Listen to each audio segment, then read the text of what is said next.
షమీమ్ అఖ్తర్ గారి భాషలో రాష్ట్ర ప్రభుత్వం భాషలో గ్రూప్ 3 3 గ్రూపులుగా వర్గీకరిస్తే first group most socially economically and educationally disadvantaged or overlooked schedule caste.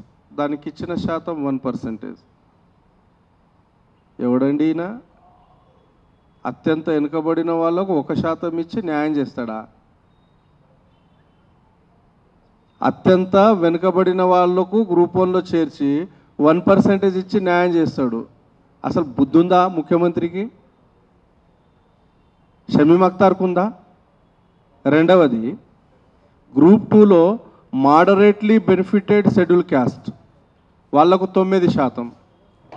మరి ఇది most socially economically and educationally backward అయిన వాళ్లకు 9% ఇచ్చి మోడరేట్లీ బెనిఫిట్ అయిన వాళ్లకు కాస్త తగ్గించు.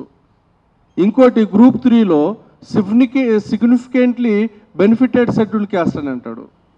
అంటే ఆయన మెన్షన్ చేసిన దాంట్లోనే మీనింగ్లెస్ ఉంది. అత్యధికంగా వెనుకబడిన వాళ్లకు న్యాయం చేయాలంటే వాళ్ళకు 1% ఇస్తే న్యాయం జరుగుతుందా?